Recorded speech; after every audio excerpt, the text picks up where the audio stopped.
students ng UP Manila College of Medicine o UPCM.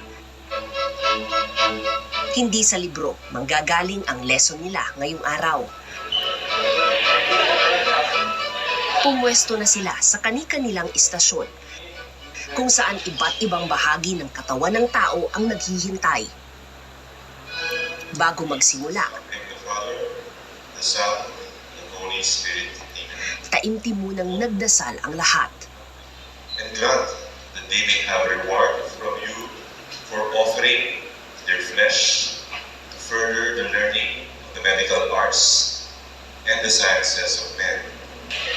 Sa klaseng ito, mga bangkay ang guro. Ika nga sa Ingles, the dead teaching the living.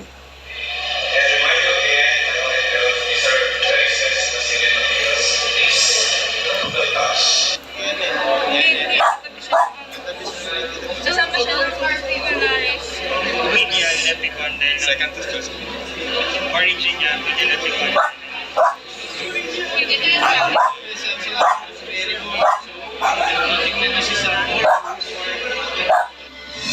Third century BC pa lamang ay gumagamit na ng bangkay ng tao ang mga taga-Europa bilang bahagi ng pag-aaral ng medisina.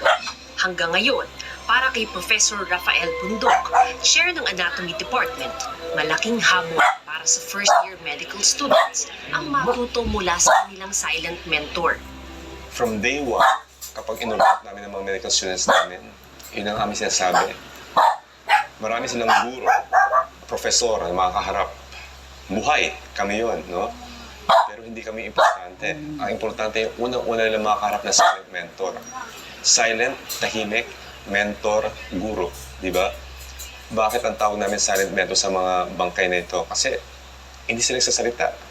Pero ibibigay nila yung buong katawan nila para pag-aralan. Yun ang ultimate sacrifice sa tingin ko sa medisina. So, hanapin niyo, sabihin niyo sa akin, pagkahanap niyo. Si Magnus, si Longus, tsaka si Levis, tsaka si Auctorictor. Talino.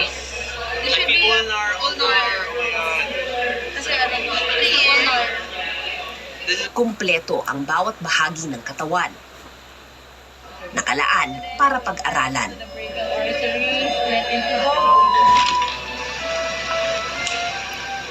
Sila ang lab technicians ng UPCM. Sila ang nag-e-embalsamo, naglilip.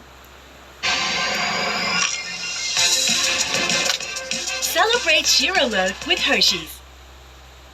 Naglilinis at nagsiset up sa mga bangkay kapag gagamitin na sa klase.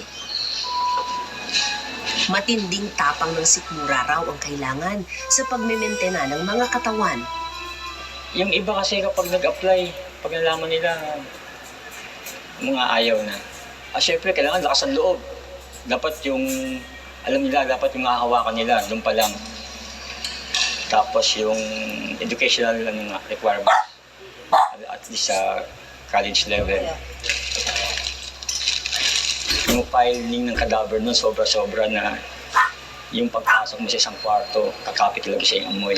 Yung mga chemicals na yun, delikado po ba yun? Kasi medyo may amoy din siya eh. Yung sa traditional, ang ano lang naman doon yung formalin tsaka pino, no?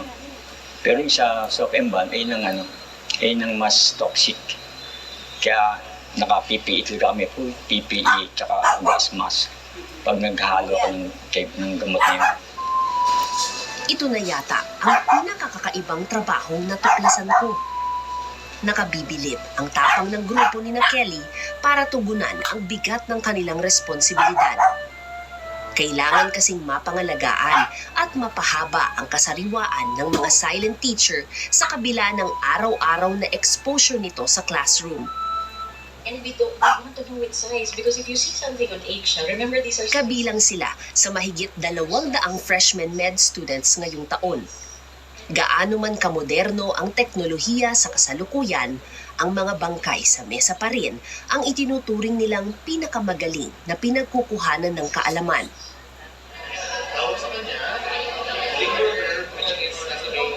Gaya na lang ni Jillian at Anton. Mas na-appreciate ko yung labs. Doon ko po talaga na-visualize, nakikita. So parang mas na-appreciate ko. So parang nagka-complement naman po sila sa isa't isa. Kakaibang karanasan